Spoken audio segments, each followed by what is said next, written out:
Working with buyers and sellers in Victoria, BC means I get asked great questions every single day. I'm here to share those answers so you can make more confident real estate decisions and maybe learn some insider tips along the way. If that sounds helpful, hit like and subscribe and let's get started. Hey guys, Sean P here with Remax Camosin in Victoria, BC. And here are some of the great questions I'm being asked this week by buyers and sellers. Okay, first off, it's the beginning of the year and everyone just finished setting their New Year's resolutions and their goals for 2025. So one of the questions that I hear a lot this time of year is, Sean, I want to make an investment in real estate. What are some of the things I should think about before I start putting my plan together? Great question. And the first thing I'm going to say is you should think about your hold period. Is this something that you want to hold on to for a long time, or is this something that you want to get in and out of? Because that's going to define what kind of investments you might be looking for. Another thing that a lot of people don't realize is when you're investing in real estate, most of the time you're going to have to make a choice between either making a cash flow investment or an equitable gains investment. I'll explain. Properties will go up in value, and that's one of the main advantages of investing in real estate is when you sell it down the road, it's hopefully going to be worth a lot more than what you bought it for. The reality though is that in areas where we've already seen a lot of appreciation, it can be hard to cover all the expenses associated with buying the property because a lot of your monthly income from rents or whatever you're doing with it are going to be going to cover the mortgage. So in that instance, you're usually going to be making an investment that's more with a long-term sight.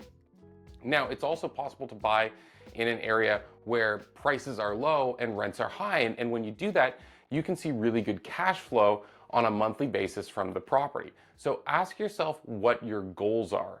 And remember ultimately that you don't need to buy where you live to invest in real estate. That's a perk, being able to go visit or help out. But in reality, you can shop anywhere you want. I love helping people who are just starting out their real estate journey. And often when I'm working with first-time buyers, one of the questions that they're going to ask is, Sean, what are some of the best options we should look at when we're choosing a starter property? Well, great question. And the reality is that this is going to be largely budget dependent. If you're just getting started and you have a smaller budget, condos are going to be your main option. And condos are great. You get all kinds of amenities. They're really turnkey and they're simple properties to own. Beyond that, if you want more square footage and your budget allows for it, townhomes are going to be the next step up. And these are fantastic because you tend to get a lot more square footage for your dollar. The catch with townhomes is that you lose a lot of square footage to staircases. If you take the same square footage as a condo and spread it over 4 levels, well, there's a staircase taking a bite out of each of those levels. Now, ultimately, most people want to move towards living in a single family detached down the road because that's something that's going to give you the most control and flexibility in how you use your property.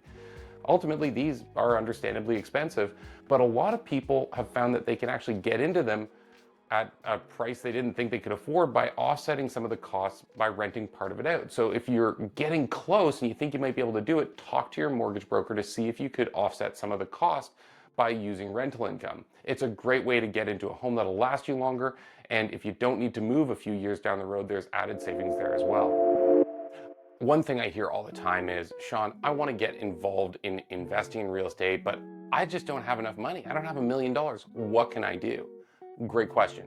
The reality is that a lot of people forget that money is only one part of a successful deal in real estate. Ultimately, if you want to get started investing, there's 3 things that need to come together every time. You need the money, you need the people in place to take the deal through, and finally, you need the deal itself. So money, people, deal. You need all 3. And what most people realize is that there's lots more people out there with money than people who have a great deal and a team of people around them who can carry it through.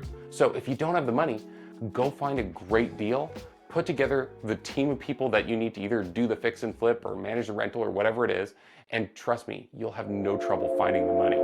One question I'm hearing a lot these days is, Sean, I'm ready to downsize and I want to cash out from my home. What are some of the options I should consider in terms of where I can move next? Now, assuming that you're not ready to move into a senior's residence, ultimately most people are going to be choosing between one of only a few options.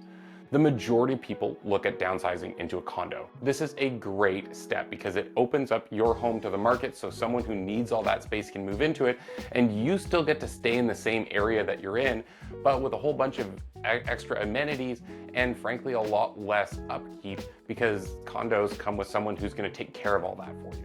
Now, you might not like the idea of living in a building. And so a lot of people choose a different location. They might choose to downsize into a single family detached home, but get outside of the city, or even move as far as the interior. I'm talking to people who are selling on the island, and some of them are even moving to places deep in the interior of BC where they can have all the space and amenities and features in the home that they want, but they can purchase that for a lot less money.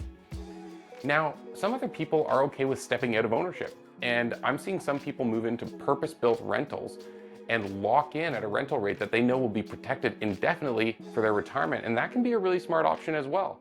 Finally, some people are getting really creative and they're building a property in their backyard. So you can take your existing lot and build an additional dwelling unit or a garden suite or whatever you want to call it, and ultimately move into that and either rent out or maybe even try to subdivide and sell your existing home. There's all kinds of ways to get creative, and if you want to talk about what those options look like, hit me up because I love brainstorming that kind of stuff. All right, that's it, guys. As always, thank you so much for watching. And if you haven't already, please like and subscribe so you don't miss anything else that we have coming up. If you have a great question that you'd like me to cover in one of our upcoming episodes, drop it in the comments below. And if you have a question specific to your plans or your goals, please use the link in the description to schedule some time with me. I'd love to hear what you have coming up. I'm so grateful you took the time to watch this, and we'll catch you on the next one. Thanks again.